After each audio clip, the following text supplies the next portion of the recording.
everybody. I'm Tom Riddle, Director of Research at VI Virtual Intelligence Briefing, or VIB for short. Thank you for joining us today for another edition of the VIB Success Series webinars. Today's topic is B2B email renaissance. And so a little bit about us, VIB, just to give you a little bit of context. We're experts at B2B marketing services in the areas of awareness, lead generation, and market research.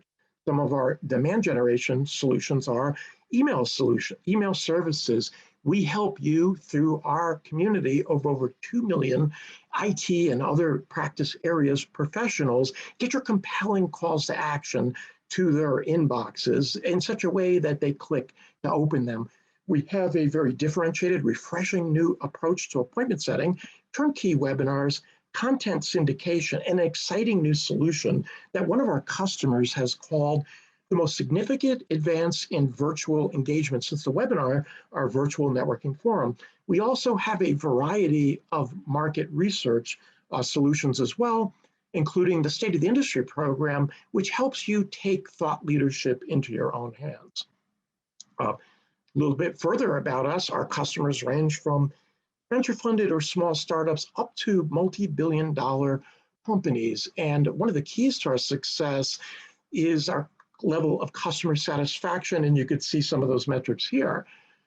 So the agenda for today, email's renaissance. Now, why has email made this big comeback? I'm going to talk about that. Very important topic, creating B2B email calendars. How do you grow your database of people in your community, the anatomy of an email? And one of the questions that we get asked, I think more than any other question, is how do I create a compelling email subject line? And lastly, we're going to go over some free resources that you can use in these various areas of email marketing. With that, I'd like to introduce our speaker today, our very own Amanda McGuckin Hager, our Chief Marketing and Customer Experience Officer. As a high-tech marketer, Amanda brings 20 plus years of combined experience in marketing, public relations, sales, and finance to offer strong business acumen and outstanding marketing results. Amanda's areas of expertise include marketing strategy and plan development, metrics analysis and objectives development, and all aspects of lead, demand, and response generation, for which Amanda has been recognized as an industry expert for top performing integrated campaigns. Prior to VIB, Amanda was Senior Director of Corporate Marketing and America's Demand Generation at DataCorp. Amanda has also held senior marketing positions at companies including Rackspace, InfoChips, and SolarWinds. Amanda currently serves on the board of a nonprofit, Co.Lab, is a mentor for Capital Factory and Techstars. Thanks for joining us today, Amanda. Hi, Tom. Thank you. It's fun to be here. And our first topic today is B2B's email renaissance. Amanda, why this topic? It's such a great question. So I think everyone realizes that we are on the heels of a global pandemic. Some might say that we're still in the global pandemic. And with that, everyone worked from home.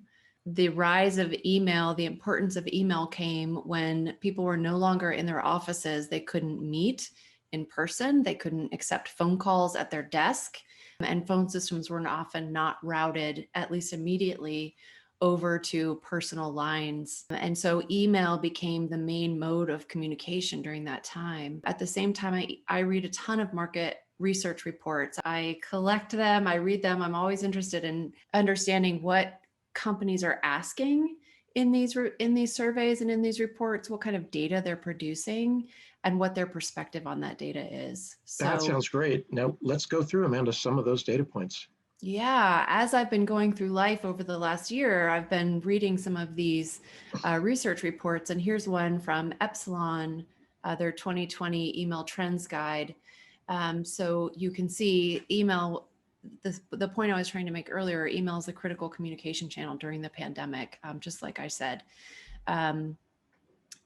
What I found interesting about this report is that they are speaking to what types of email were really important during this time. Of course, you have change in business operations like the curbside pickup if you're an e-commerce, but you also have supply chain issues that were happening last year. You have other your run-of-the-mill marketing communications, and then in any messages that you might have outside of COVID. So this was one. This one I saw just recently. This gentleman just tweeted it, 5 days ago, and I loved it. I fell in love with it. Email is the index fund of marketing. It is unsexy, but it is secure, predictable gains. And that is truly how I feel about email. Over the course of my career, email has been a staple in my marketing mix. And this tweet I thought just nailed it. It is unsexy. It's kind of boring, but it does yield secure, predictable gains. Yeah, it's a workhorse. Mm-hmm. And then this one recently from Claritas, 10 steps for acquisition email success, their report. I thought this was really interesting. They lifted this stat from the source eConsultancy. 73% of marketers rank email as an excellent channel when it comes to delivering ROI, ranking it higher than SEO and paid search. From my own experience in businesses, from small startups that are just trying to get off the ground to large companies like Dell, email does deliver, as you said, it is the workhorse. It does deliver stronger results than SEO and paid search in my experience. So I think it's an important channel for us to focus on. This one is from a really quite recent report from Salesforce, which is a highly credible, everyone knows Salesforce, right? Highly credible source of data. This is showing year over year growth from 2018 to last year, 2020. And you'll see that email grew 11%. So I don't know if everyone in the audience can remember, but many years ago when social media first started, there was this conversation, this narrative that, is this the death of email? And here we are years later, and at least a decade later, and I think we can say, no, actually, it wasn't the death of email. In fact, email still continues to grow. And this is also from that Salesforce report. This is really, I think, very, very fascinating. If you look at the top, let me walk you through this. The top is the different stages of the customer buying process, and where email falls in the top 5 tactics or strategies to get to that. So in this report, marketers around the globe, of all different size companies, of all different types of companies, together ranked email as the number 4 way to build brand. And in fact, that has grown 3 points since the last time they did this report. They've also ranked it in terms of lead generation as the number 4 way for lead generation, also growing a point. As far as customer acquisition, it's number 5 here, and it has fallen a point. And I get that. We can talk about that in a little bit. That makes a lot of sense to me. Upselling, number 2, also makes a lot of sense to me. And that arrow shows that it's been flat year over year. And the same with customer retention, also number 2. Year over year. And then in that last one, customer advocacy has grown. It's the number 3 channel, has grown a point. So this was really insightful to me. I think this alone tells me why, as marketers, we need to be paying attention to email. Those are really good points. And I'd say from our own perspective, we deliver over 100 emails from our customers, compelling calls of action to our community. I should say over 1 million a month. And we've seen a tremendous resurgence and tremendous growth in that over the last year, and we're not seeing any abating to that. It seems like, Amanda, would you say what happened in COVID in terms of email is a new normal or not? I think that it is the new normal. I mean, I know I'm in Austin, Texas, and I know that here we have some companies, our local city has lifted. I think we're in stage 2. Many of our restrictions are no longer in place. People are returning to the office. But there's still so many people and so many companies that are making work from home the new normal. In fact, Indeed.com, which is headquartered here in Austin, recently said that work from home permanently is the new normal for them. And I think a lot of other companies are following suit. So I think that the challenge of getting a hold of people at their desk will continue. I think the additional emphasis on email as a main communication channel will continue. Right. So yeah, I do, to your point, see this coming as the new normal. Awesome. Okay. And now next, email calendars. Yes. So why this topic, Amanda? Why did you choose this out of the 5 topics to speak to today?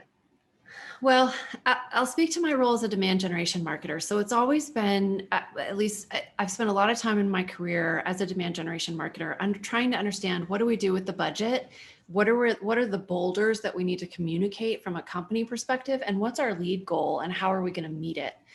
It's like a big Tetris game in my mind, right? Those are a lot of things, a lot of variables that we need to figure out. And so I've used, what I'm about to share with you is the calendar that I have personally used in many companies, multiple companies to date, on how I look at the Tetris game of all these things and where email fits into that. Ta-da! It's not very fancy. It's an Excel, it's an Excel document.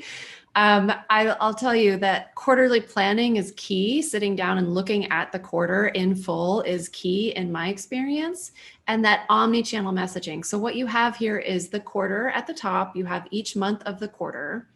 The next row here is the week. I go so far as to put the dates of each week, and I also put how many weeks in the quarter or in the half, depending on how my company looks at their metrics. This is really important so that we know metrics are driven daily, weekly in order to hit quarterly goals. And so as you're looking at progress through the quarter, it's important to know where you are in that time and how much time you have left. The next row is out of offices. So let's not plan major events, major marketing campaigns to launch when everyone's out of the office, because that puts the burden on everyone else. And so when I run this with my teams, I have everyone put their planned vacation or planned time off in there so that we all know who's going to be at when, because let's face it, your team is one of your biggest resources. You can't do much when they're all gone. So I think that's really important to note. Going down the rows, so the next one is product launches. And in this example, I have a major product launch, a minor product launch. Coordinating with your product team to know when those are so that you know when and what you need to communicate is going to be key. Most of those communications will involve email.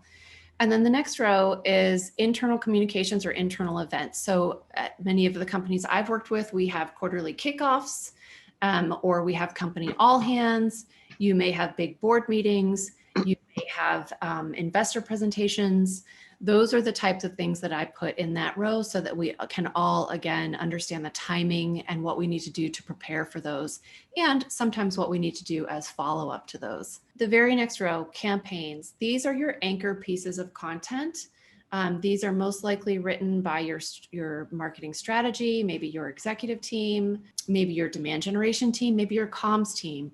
But this is the narrative for which you want to communicate for the next few weeks, maybe even quarter. And then as things flow down, these are the field of what you would do in field, in market, how you execute. So we have events, conferences, meetups.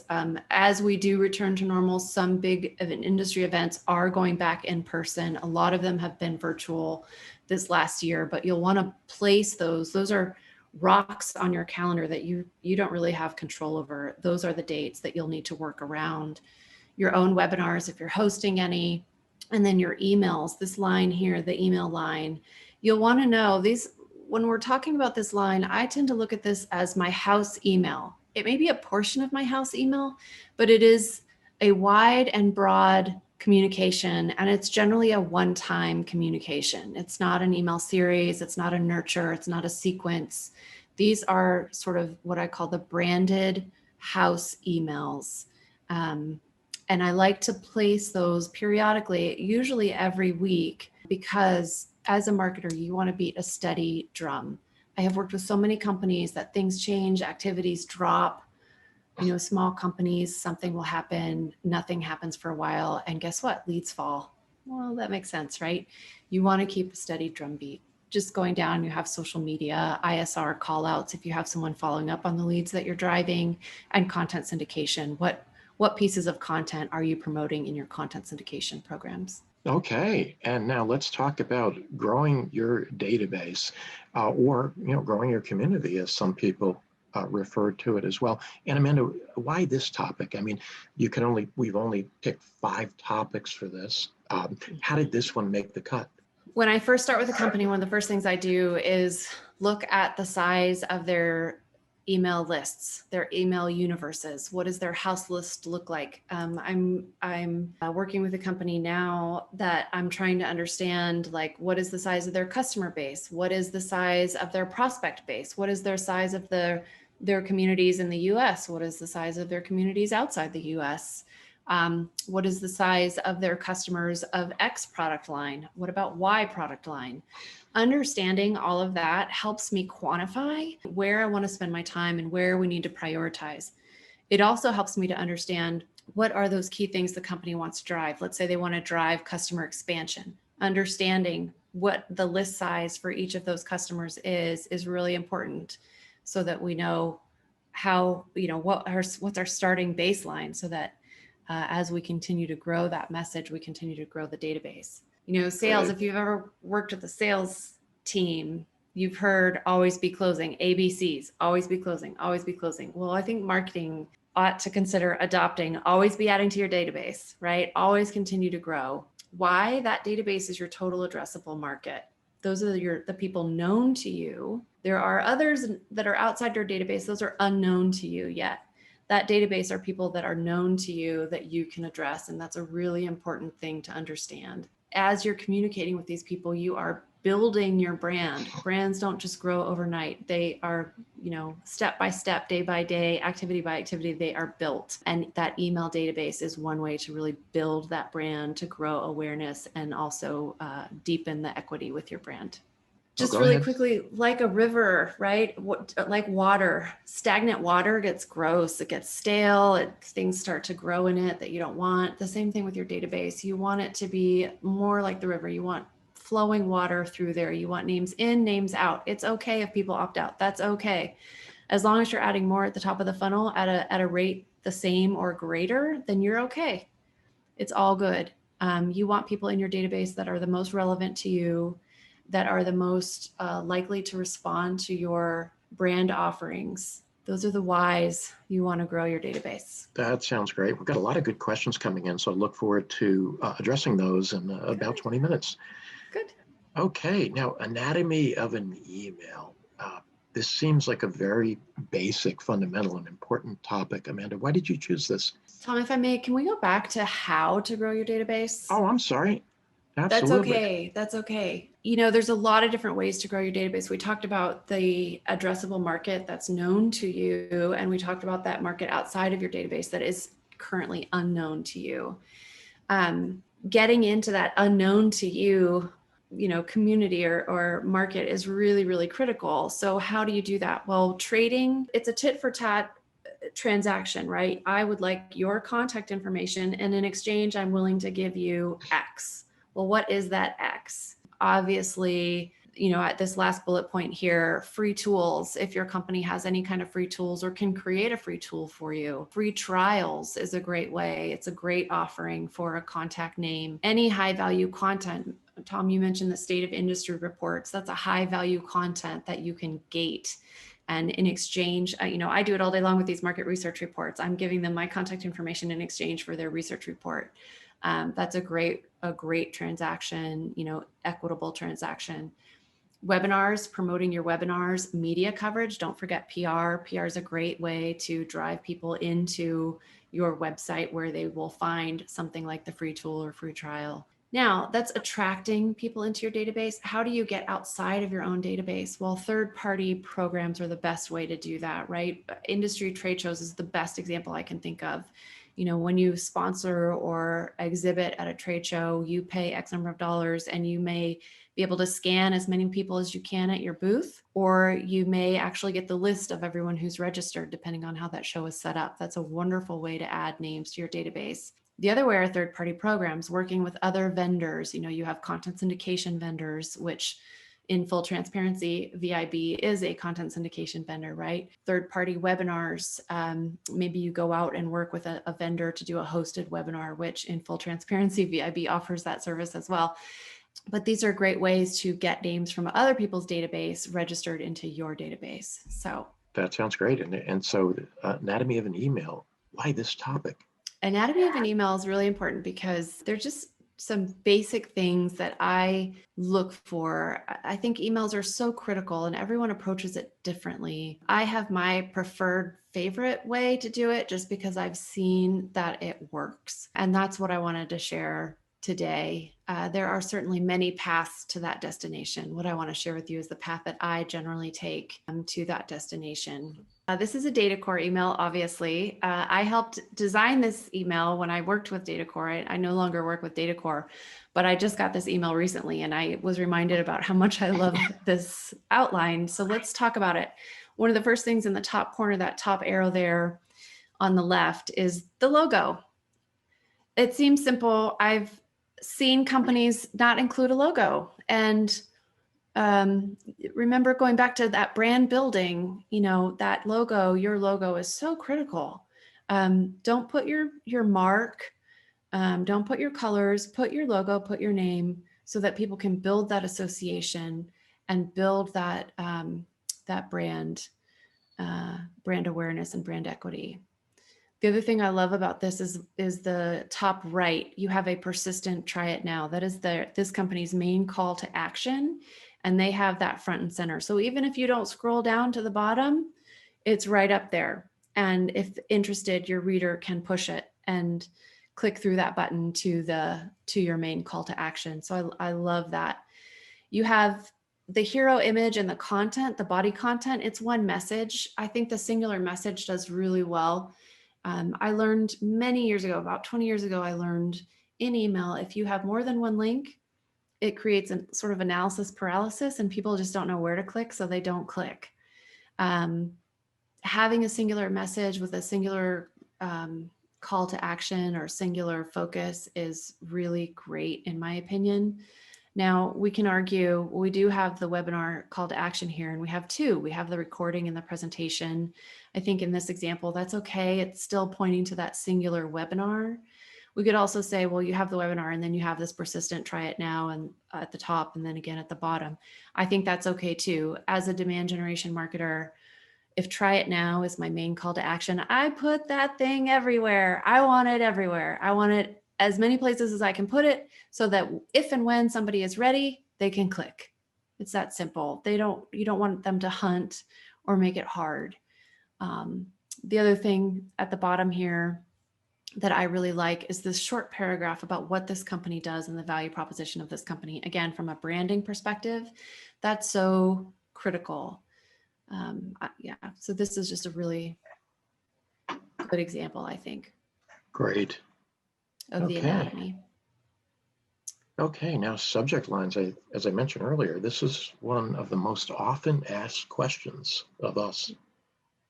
Thoughts on just at a high level, the subject line topic, why you chose that, Amanda? Subject lines, I think, in order to get to the body of your email, someone has to open your email. The subject line is the preview to what they'll find there. And if your subject line is not very good, they won't open it. It's that simple. And it's the path, I suppose, to the body content. So it does carry a lot of weight. It's very important. And there's some best practices that I think everyone may be familiar with already, but if not, I'd like to go over them just to make sure that everyone knows how to do a good subject line. So this is that same email that we just looked at, and not to pick on DataCore because I love the company, I love the team. But I did want to call out here, this is that email. You'll see that the reason I wanted to share it with you is to say, when you're building these emails, look at your from name and look at your subject line together side by side, because that is how your reader will see it. In this particular example, you have the from name as DataCore software. You have a branded company name in the from name. They went ahead and put DataCore again in the subject line, which is not bad, but those are 8 characters that they could have used towards something else. The date, a call to action, register now, link inside, something else. It is somewhat redundant. I have seen other companies that use a from name. So from Amanda McGuckin Hager, DataCore webinar. That is a good thing because no one knows who I am, Amanda McGuckin Hager. Who's that? I don't know. But the company name is in the subject line there and would be branded together. So when you're building these out, it's important to consider what is the from name and how does that look with the subject line. I also want to call out, this is my this is my inbox. And the reason I screenshotted it here for you is to share with you that your competition is all these other emails above and all these other emails below. It's really important that you're not just trying to stand out with the competition in your market space, but really in the inbox. I don't know about you, but my inbox, at least my personal inbox, has information from my children's school, from my bank, from my friends, from my family, from all the e-commerce sites I've ever shopped on. And you can see that's just a lot of different competition for my attention. So just keep that context in mind when you're writing these subject lines. So that's a very good point. Your competition is not just your competition, but your competition is their attention in general, in terms of everything that they get into their email box. So curious, are there just like major don'ts, would you say, other major don'ts in terms of subject lines? You brought up a few good ones here. Anything else that you could think of, or even examples of great subject lines that that you've seen? Well, I have used a tool. It's in our free resources section. We'll get to it, but I will share with you now. It's subjectline.com. It's a grading tool for subject lines. I love it. I put all my subject lines through it, at least for my corporate emails. I'm looking to see it's a great tool because it tells you why they've taken points away and why they've given you points. I'm not sure that there's really the one thing I will say is don't make your subject line so incredibly long, so many characters that it just keeps going. There's a lot of to-dos. Do experiment, do try A/B testing. Do consider merge fields, the personalization fields. Do consider emojis, right? I think studies have shown if there's an emoji in the subject line, it's more likely to be opened. And also with that, consider if that's in your brand. Emojis are not really in the Data Core brand in that example, so I might be surprised if they did that. If it works with your brand and you can get away with it, then do consider that. Having symbols and or brackets or parentheses are really good things in your subject line. Those tend to open. So Great.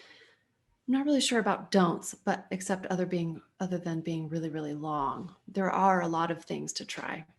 Okay, that sounds great. And of course, there's the, well, actually, I'll ask this question when we get to the free resources section. I think it'll be relevant there. Yeah, this is the last part of our presentation today. And so the subject line free tool, subjectline.com free tool is great. If you haven't used it, go check it out. I love it. These are some vendor resources that I really enjoy and frequently reference. They put out high quality content and best practices. HubSpot is a content machine. They have an entire library and universe, I should say university of best practices pertaining to email. Marketo as well. They are a email service provider. Pardot from Salesforce, ActiveCampaign. All these vendors have great resources sections that you can reference for free and get some great tips and tricks. That Salesforce State of Marketing report was, I thought, excellent. High quality, excellent content, really a wonderful research report. I think it's free to you in exchange for your contact information. And something to check out. Other vendors as well. I really like Marketing Charts.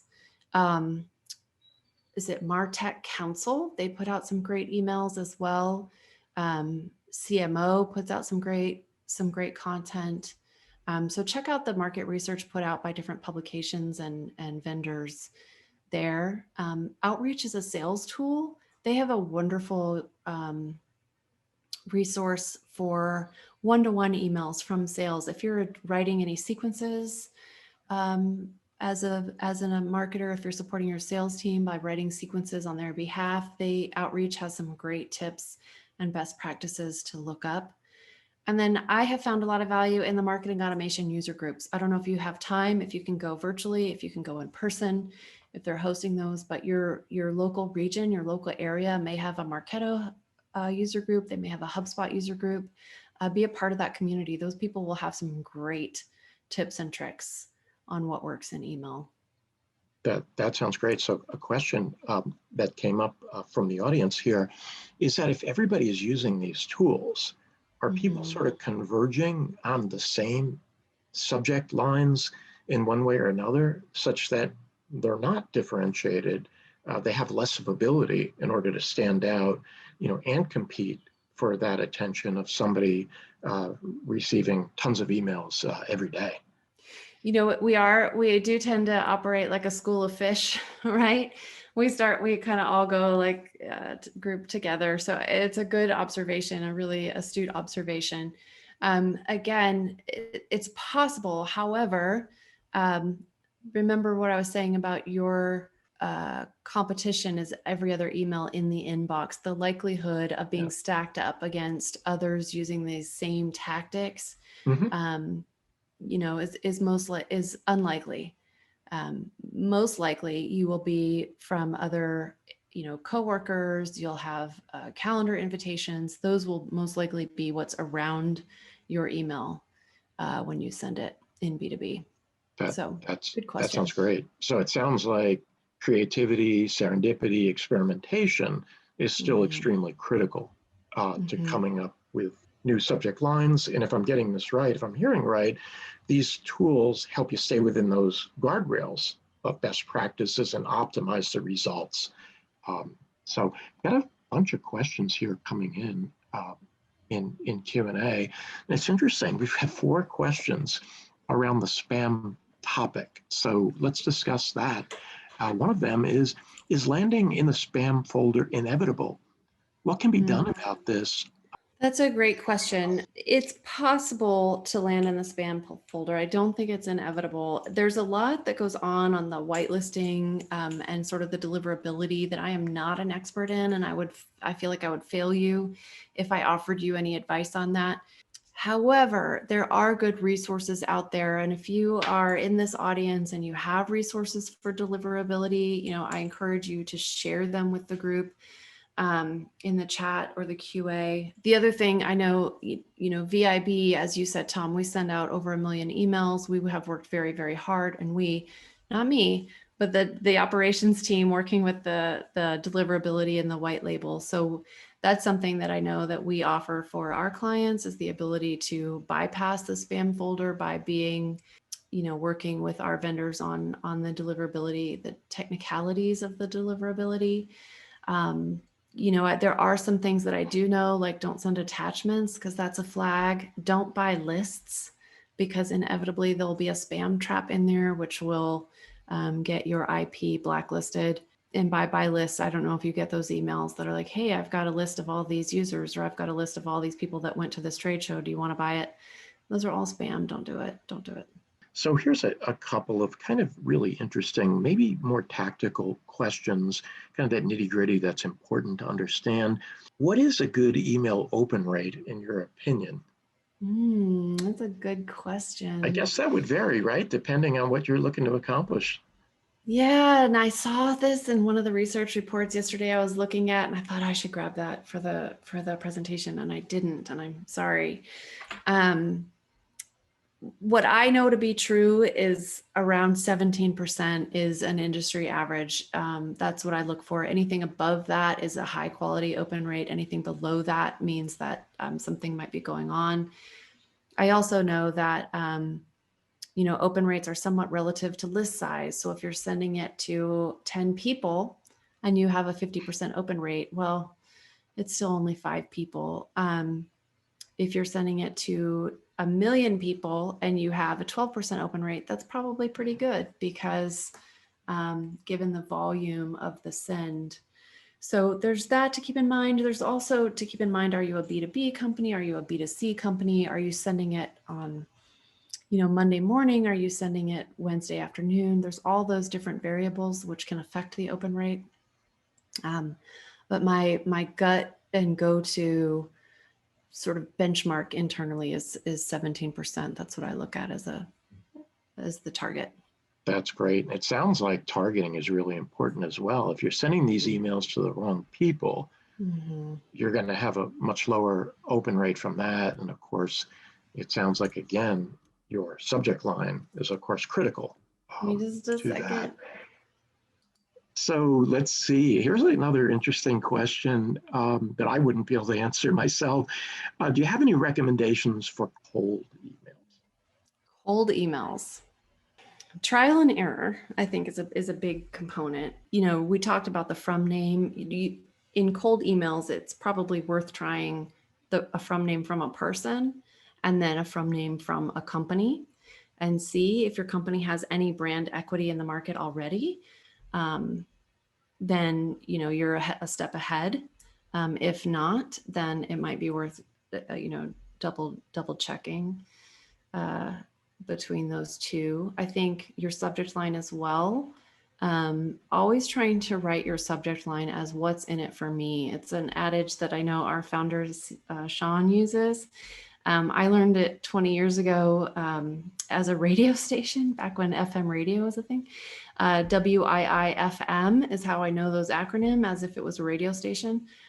It stands for what's in it for me. And so writing your subject line to have that in there so that your cold reader, your cold outreach, your reader will be able to quickly assess, should I open this or not? Great. And here's another question from our audience today. Amanda, what day of the week and time of day is best to send emails to customers? I imagine there's no one answer to that, but are there some guidelines? You're right. There is no one real answer to that. I think studies have shown over and over again, Tuesday, Wednesday, and Thursday are some of the highest responding days. I personally like to send first thing in the morning. I like to set my sends for 6 a.m. because I feel that so many people, like myself, wake up and grab our coffee and then start to go through our inbox. That's really one of the times of day where we don't have meetings. We don't have, other activities going on, coworkers asking us for our deliverables, projects to execute, tasks to execute. So that morning time is one of the quiet times of the day where people can sit down and actually go through the inbox and read. That's my personal preference. Okay, that sounds great. Another question here is the use of a tracking pixel. What are your thoughts on that, Amanda? Well, in most HTML emails today, I think there's a tracking pixel on there that will, when someone opens it, the tracking pixel recognizes that and then sends it back to the email service provider, and that becomes your open rate. Apple Mail recently announced that they are going to give their users the ability to turn that pixel off. So we may, as an industry, see some impact to open rates. I'm not exactly sure what may happen if everyone who uses Apple Mail will, if we just see the whole tide of open rates fall, or if we see a certain drop off in universes where more people are using Apple Mail than other email clients. I think it remains to be seen, but it is something that will impact, our email programs, and something that we should all be watching for, definitely. So that's interesting. We'll have to see how that unfolds. That seems like a major inflection point, potentially. So we'll have to see how that unfolds. So here's another interesting question. There are differing opinions about sending full content with an email outreach versus summaries with links to that full content. What are your thoughts on that? I guess there's no one size fits all answer to that, but sending the full content with an email versus having your email just have a series of links and a small explanation. I don't necessarily like a series of links. If you're sending one case study, if you're sending one PDF, one data sheet, it makes sense to link something. Definitely makes sense to link it over a PDF attachment. How you put all of that in the body of the email, I think that could be interesting. definitely worth testing. I know my personal reaction to it would be when I open an email and I see a wall of content like that, I think, oh my gosh, that's work. That's going to take mental energy, mental attention. I'm going to have to work my way through that. And so I generally tend to skip it and say I'll come back to it. And the odds of me coming back to it are, I don't know, iffy. That's my preference. But, I think it's worth everybody testing on their own to see what works best for them and their audience, for sure. Yeah, great. Okay, here's another good question. Here's an individual marketer that's thinking of email invitation for virtual roadshows for the financial industry. How often do you think it's a good idea to email his database at a level, where it's effective, but they're not getting tired of our emails? It's a really good question. I'd like to applaud whoever asked that question. I feel your pain. I feel your empathy. I have all this empathy with you. I feel your pain because as a marketer, your goal is to drive as many seats to that event. At the same time, you don't want to ruin your brand or put your audience off by emailing them so heavily that you have become a pest. I don't know. I can't say to you, like, you should do it 3 times over 3 weeks because I don't know the ins and outs of your program or the ins and outs of your audience or what has been communicated previously. But I will say that it would be my sort of intention to look at any kind of cross-channel communications that you can do. Can you go to your audience on LinkedIn? Can you also go through them through email? Can you find them on Twitter? Can you do call outs with your ISR team or any other phone team? Do you have text messages? What are the different ways that you can hit them so that you are not necessarily a pest? You certainly do not want to be a stalker, but sometimes email doesn't get through. I would say, depending on what else is going on in your email, if they're receiving emails from other parts of your business, if not, then I would say, once a week is probably fair and safe, maybe twice a week as you get very close to that registration line timeframe. Great. So here's another one. It's actually a very simple, very important question. I know as a seller, I've asked myself this quite a few times. What's a good amount of time to send a follow-up email after an initial call or email is sent? I would say I like to do call and email same day, followed by 2 days later, 2 to 3 days later. Depending on what you're trying to get them to do, I think after that, let's just say day 0 is your call and email touch point. You call, follow up with an email. I just left you a voicemail, etc. 2 days later, you're sending a follow-up. Hey, just wanted to check in on my voicemail, whatever. I have this great offering for you. And then maybe 3 days after that, you have to remember if someone's on vacation for the week, especially now as we're in the summer months, you may call them on, email them on a Tuesday and follow up on a Thursday, Friday. They might not get back to the office till Monday. By the time they weed through all their inbox for the last week, it may be Tuesday, Wednesday before they have bandwidth again. So definitely try and space your interactions across, at least 2 weeks, maybe even 3, periodically throughout that time. Great. Now let's hit this topic. We have 7 questions essentially around the same topic, which are email compliance, email regulations. Thoughts on that? I know it's in Europe, of course, GDPR is an issue, but that's not the only place. Thoughts about how do you bake in compliance in campaigns, especially when there's an international component? It's a really good point. You need to make sure that you are using your house list is opt-in first and foremost. If not, then using third-party vendors or programs that have an opt-in to their database, in full transparency, like VIB. The email preferences. So at the bottom of every email, it used to just say unsubscribe. You'll now see things that say update your preferences. That allows the audience to go in and get and choose what types of emails they want to receive. Maybe they want to receive product emails only. Maybe they want to receive event emails only. Maybe they want to subscribe to your blog. Maybe all of the above. I'll tell you, as a marketer, setting those up is challenging And there's a whole slew of subject matter experts on just that piece, because you do want to be able to give people preferences and options other than just you're in and opted in, or you're out and you're opted out, right? That subscription center or preference center allows that middle ground to be very specific about what the audience and the reader might want to receive from you, and therefore staying in touch. So Great. Okay, so here's one that's not a question. It's really a statement. It's a nice nugget of information from Brian M.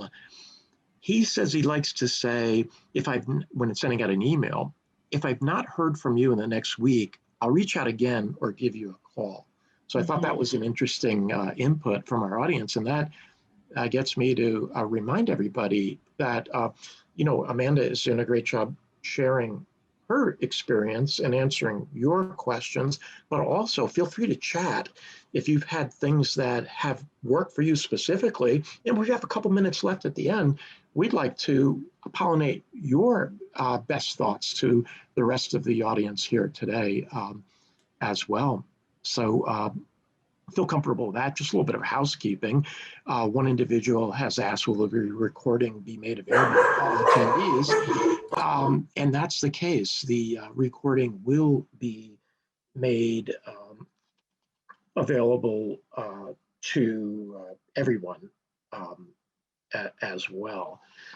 So let's see, we've got a bunch more questions here. Let's go through and try to pick a couple. Here, let me just look through the list here. I guess we've got another one here on the best frequency of emails, maybe like a variant on that.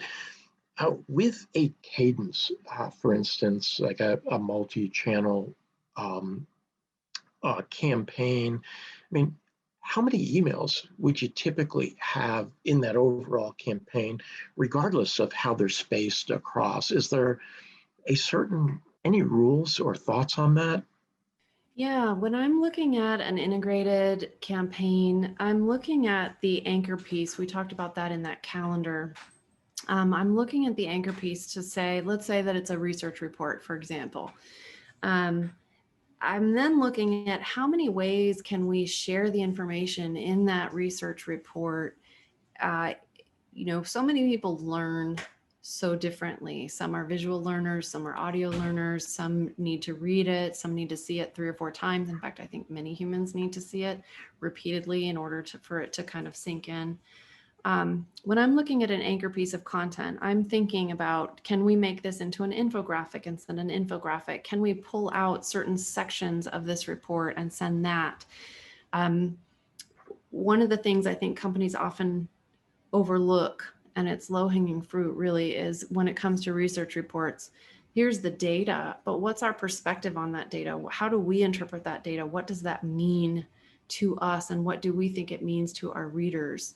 And so if there's different things to pull out of that, and that way you can stretch one piece of content into a campaign that can last you all quarter, if not, a half a year, if not a full year, depending on the campaign and how you sort of bring that overarching umbrella messaging down into the market, into the different emails, sends. So I don't have a quantity answer for you of, I think 10 is a great number, for example. I don't. It really depends on what that overarching campaign messaging is and how many ways that you and your team can pull that campaign messaging down in various ways into each email send. I hope that makes sense. That sounds good. And there's a bunch of questions around opt out and unsubscribe. There's a variety of them. One individual has asked, is there anything you learn from an opt out? Another individual says, should you ask a question of somebody who's opting out? And how do you make sure that you handle opt-outs correctly? Any thoughts in general around opt-outs, Amanda?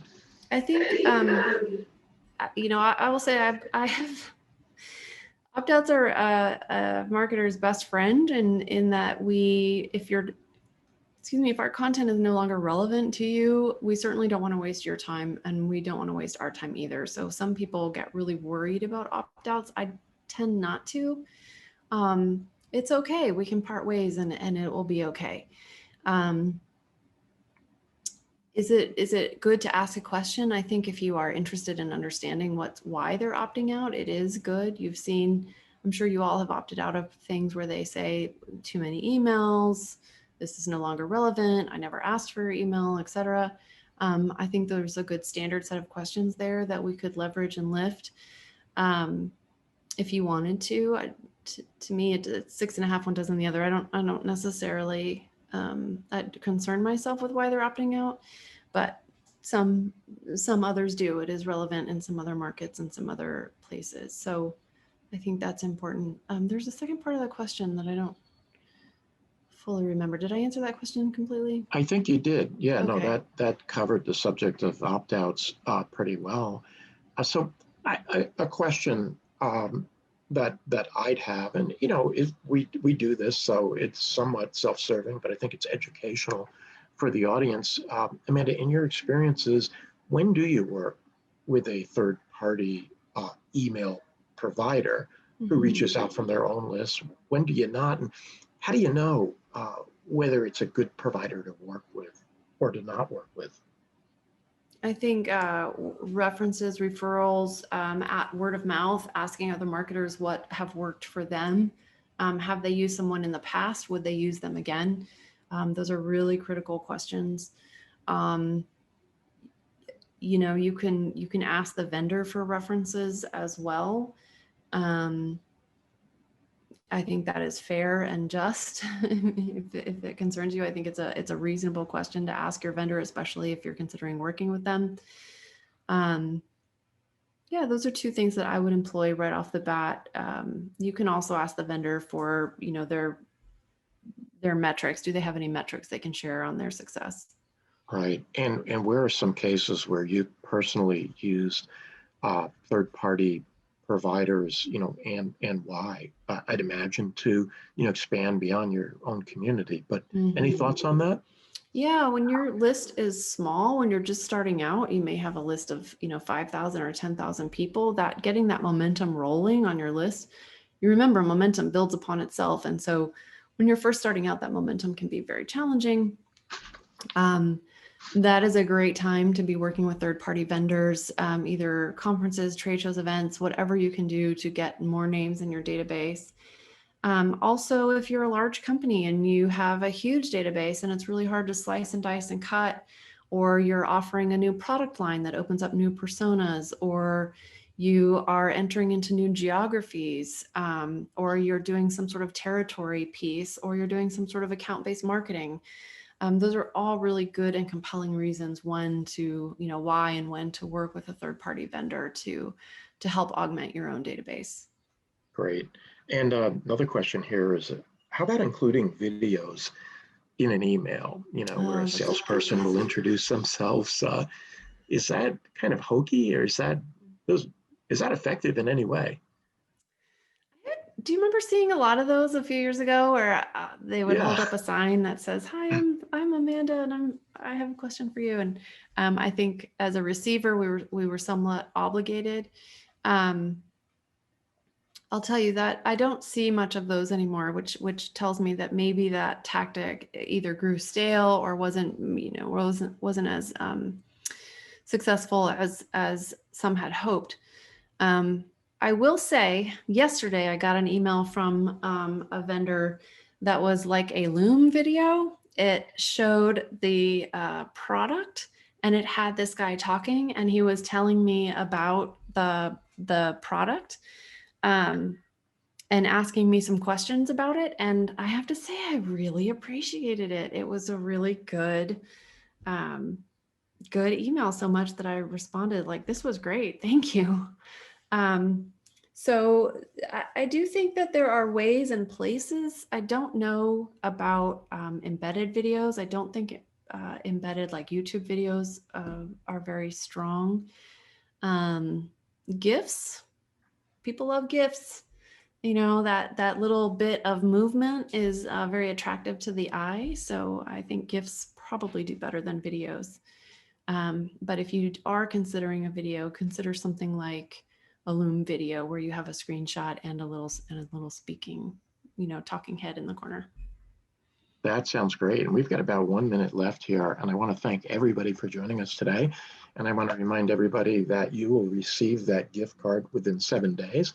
I also want to mention that we have guest speakers on our webinars all the time. If there's a topic that you're passionate about, that you have some level of expertise about, and feel that it would benefit our community to share that, please email me or reply to the email that you received, tom@virtualintelligencebriefing.com.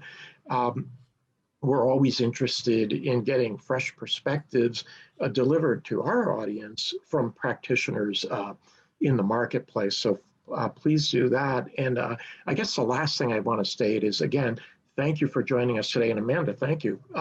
You and I work together very closely, and I feel like I've learned some interesting things here today from you as well. And last thing I want to say is, we, of course, are experts at demand generation, helping our customers augment what they do.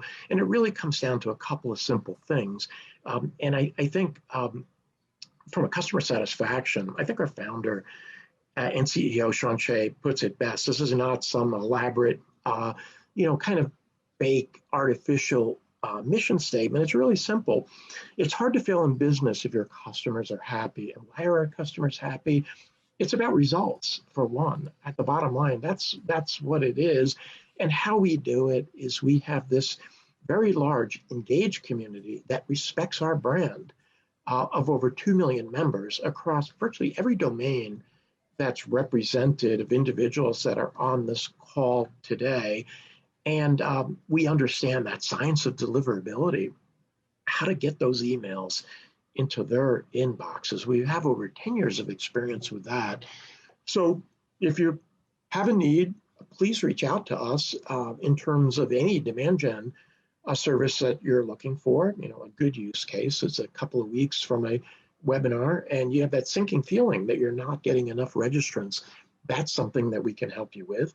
We can also help you beyond webinar to have a direct to bottom of funnel strategy in terms of our our appointment program, and then our State of the Industry program we talked about a little bit earlier, helps you take thought leadership into your own hands through the most trusted forms of content, which are end user third-party research-based content. And that's another thing that we can help with as well. So thank you again for taking your time out of your day to spend an hour with us. We hope you've learned from this, learned something from this. I sure have. And again, if you have something you're passionate about, where you feel you can pollinate or share that information with the community, please contact me, and we'd be happy to talk to you about potentially being a speaker on a future session. So thanks again. Thank you, Tom. This was great. Thank you, audience. Thank you for the questions.